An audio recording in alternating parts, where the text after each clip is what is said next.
Daniel and the Sun Sword by Nathan Lumbatis. Chapter 1. Disappointment. Adoption. Daniel couldn't believe it was happening. After spending the first 13 years of his life in the Holy Moses Home for Bleeding Heart Orphans, someone finally wanted him.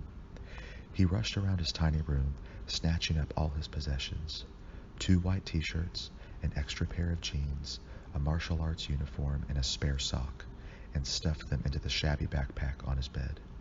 He glanced down at the clothes he was wearing and frowned. His shirt was so stained he couldn't remember the original color, and the holes in his jeans were beyond count. "You're leaving us, aren't you?" someone wheezed from behind. Daniel turned as Jerry, a short, pimply 12-year-old with asthma and a perpetually snotty nose, shuffled into the room. In the hallway behind him, 2 squealing girls chased each other into the large common area right outside. Daniel sighed. "Shut the door." Jerry wiped his nose with the back of his hand and pulled the door closed. "You're so lucky." "Lucky? You get to visit your parents every month. I don't even know who my parents are." Jerry took a puff from his inhaler. "Yeah, but they haven't given me up for adoption. I'm stuck here until I'm 18. At least you're getting to leave." "Only if my new family likes me," Daniel muttered. He tried to imagine how he'd appear to them. Bushy brown hair, brown eyes, raggedy clothes, nothing special. Would the people sitting in Miss Julie's office at this very moment still want to go through with the adoption after they met him? He glanced at Jerry. Well, at least he was tall for his age and didn't have a snotty nose and pimples. Daniel brushed his hair to the side and felt a little better, but the nervous churning in his stomach didn't go away. "Daniel, come to my office, please," Miss Julie's voice blared over the speaker in the hallway, "and bring all your things." Jerry sniffed. "Can I walk up there with you? I want to see what they're like." "I don't think so. I just want to be alone right now," Daniel said and threw his backpack over his shoulder. "Okay, but I'll miss you. Will you miss me?" Daniel paused and hooked his thumbs through the backpack straps. He'd been at the orphanage so many years, it was hard to feel a connection with any of the other kids. Jerry, on the other hand, was new, and he latched on to anyone who gave him attention, and his feelings were so easily hurt. Daniel shrugged. "Yeah, I'll miss you, Jerry. Maybe you can write to me or something. Bye." He patted Jerry on the shoulder and walked into the hallway. As usual, the long corridor leading to Miss Julie's office was crowded with kids, running in and out of their rooms, fighting over toys, or screaming about who hit who first. He passed several rooms with music blasting from under shut doors, their teenage owners attempting to drown out the chaos of the younger kids. If anyone had ever bothered to donate a radio or an MP3 player to him, he'd probably have done the same. Daniel didn't say goodbye to any of them. Most of them had been in and out of the orphanage so much, goodbyes were pointless. Piles of toys littered the stained carpet. He kicked a few aside to clear a path. Despite Miss Julie's attempts at keeping the playing in the common area, the hallway usually looked like a toy store had exploded. Daniel stepped over a tangled mass of stuffed animals and almost twisted his ankle on a lone action figure as he put his foot down on the other side. A kindergarten boy burst out of a room and snatched up the toy. "You broke my Galaxy Ranger, I'm telling." Daniel ignored the kid. He was too preoccupied with the questions racing through his mind. What would his new family look like? Would they love him? Would he love them? Would he finally feel like he belonged somewhere? He pictured a perfect-looking family, like he'd seen on TV, the kind where everyone was beautiful and happy. Was that what it was really like? He reached the end of the hallway and paused, resting his hand on the latch of the office door. "No, absolutely no record of who his parents are." Miss Julie's muffled voice came from the other side. "That's why we've never given him a last name." Daniel sighed. That was him, Mr. No Name, Mr. Doesn't Belong. He hoped, maybe, that all that was about to change. He turned the latch and stepped into the office. Time slowed. His heart beat hard as he took in every detail of the room before he could bring himself to look at the family that was waiting for him. Miss Julie, wearing her usual navy blue button-down shirt with the Bleeding Heart logo on the chest, sat behind a rickety metal desk while twirling her black hair. The TV flickered in the corner, showing an anchorman reporting on wars in Peru, Africa, and China. A pile of paper forms threatened to blow off the desk every time Miss Julie's fan oscillated in their direction. And here he is, Miss Julie waved Daniel in. Someone stood up from behind the door. As he pulled it shut, Daniel suddenly found himself dwarfed in the shadow of a ridiculously buff girl with a low forehead and pigtails. She gripped a power bar in one hand, an energy drink in the other, and wore a tight workout shirt that said, "Pain is my dessert." She looked at least 16 years old. She sneered. "What a scrawny little twerp. What do you feed these kids? Rabbit food?" Miss Julie cleared her throat. Well, we do what we can with the funding. Gator, don't be so rude. Daniel glanced past the girl.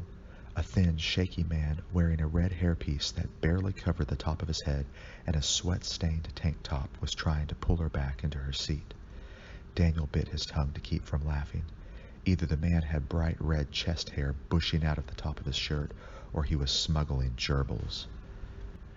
Gator shook off his hand and plopped down into her chair. That's better. The man dabbed his sweaty upper lip with a handkerchief before resting his hand near Miss Julie's on the desk. He tapped her fingers. Miss Julie might think we aren't sophisticated enough to adopt Daniel if you talk like that. Miss Julie cleared her throat and pulled her hand away. Yes, well, let me introduce you all properly. Daniel, this is Barth Gurge, your adoptive father. Barth stood and wiped his hands with a handkerchief before offering Daniel a handshake. Pleased to make your acquaintance. Oh, he pointed to Daniel's shirt. I see we share a similar taste in clothes. Daniel forced a smile that didn't quite reach his eyes and slowly stuck out his hand. Hopefully there was nothing worse than sweat on the handkerchief. Hello? And this, Miss Julie continued, is Gator Gurge, your new sister. What's up, twerp? Instead of shaking Daniel's hand, Gator slapped him on the back. He lost his balance and fell into the bookcase, knocking several magazines on parenting to the floor. Gently, dear, gently, Barth said, reaching up to pat Gator on the shoulder. Not everyone is as strong as you. I'm so sorry, Daniel. Gator's on the varsity wrestling squad at her school and doesn't know her own strength. Gator flexed. That's my girl. Daniel braced himself back into a standing position before shooting Miss Julie a confused look. She smiled and gestured for him to take the seat next to Gator. He hesitated. Miss Julie nodded at Gator. That's wonderful that you're so active. Daniel, as a matter of fact, is quite athletic too. He's taken karate for several years and is...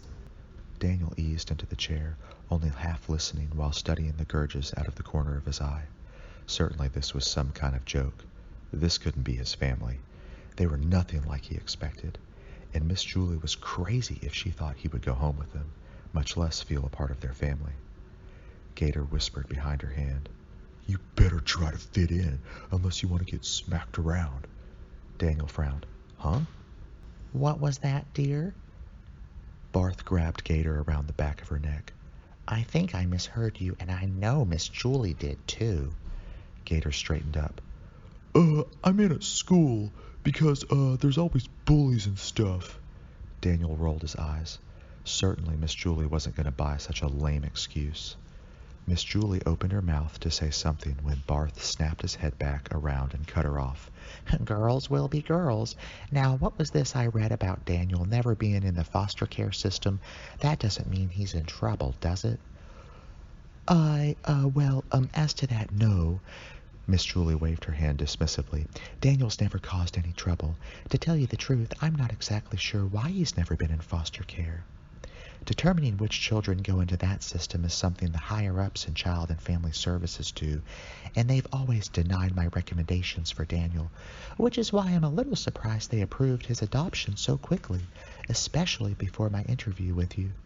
She thumbed through the papers again. In fact, I've never seen an adoption move so fast. Did they do a home study or a background check? I couldn't find either in your file. Barth ignored her. What about it, boy? You gonna be trouble? We aren't looking for a troublemaker. Gator leaned back and pretended to pick up something from behind Daniel's chair. Yeah, just someone who can take orders, she mumbled. Barth stuck out his foot and tipped Gator's chair over backward. She crashed to the floor with a cry, startling Miss Julie up from her papers. Barth shrugged. Poor thing doesn't realize how top-heavy she is. Happens all the time. He winked at Daniel. What Gator was trying to say was that we hope you really find your place in the family, Daniel. Gator scowled as she climbed back into her chair. Yeah, that's what I meant. Daniel turned to Miss Julie. How could anyone have considered them a good fit for him? It was clear they weren't looking for a real son. Most likely, from what Gator had said, they wanted a slave, a kid who'd been so hopeless after years in the system that he'd put up with anything. Well, that wasn't him. He wasn't going to put up with anything from anyone. He jumped out of his seat. Is this some kind of joke? Can't you see what they're up to? Oh, how funny, Daniel, Miss Julie exclaimed nervously, rushing around her desk. But never mind that. Can I see you in the hallway? She ushered Daniel out the door. Be right back, she sang with a backward glance to the Gurges. After closing the door behind her, she put her hand calmly on Daniel's shoulder. Daniel, please think carefully before you write off the Gurges completely.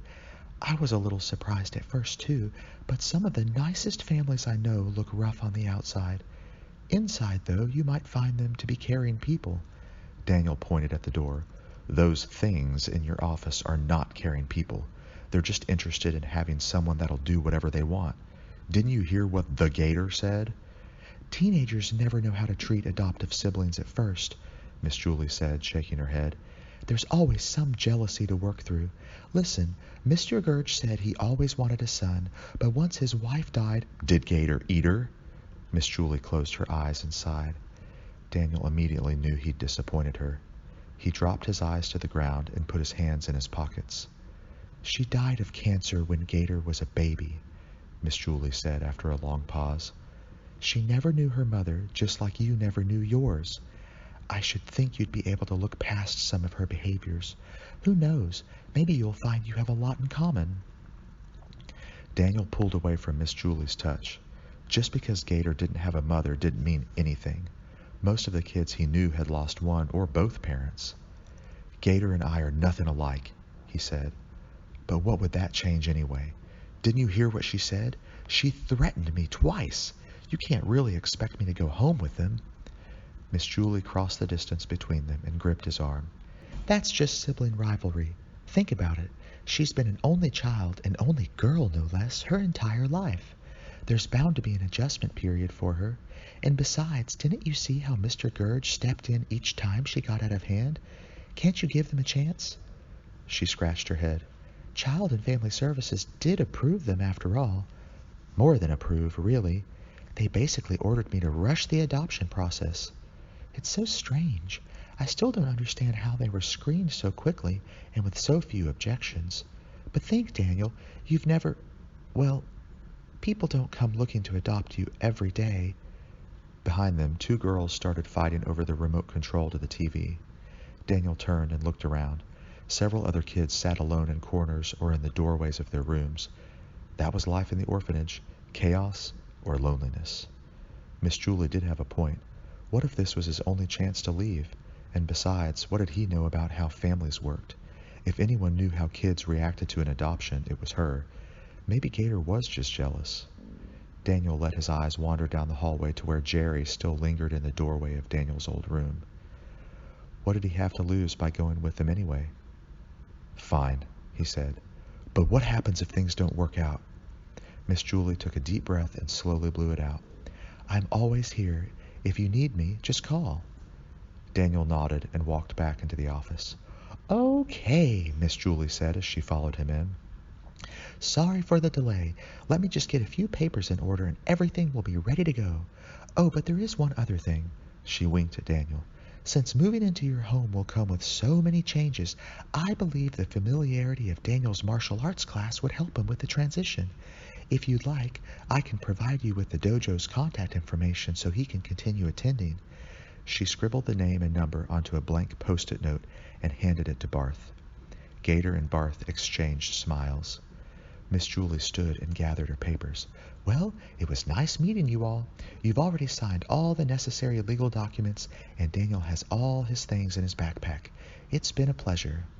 She paused and pulled Daniel into a side hug. Goodbye, Daniel. I love you, and I'll be praying for you every day.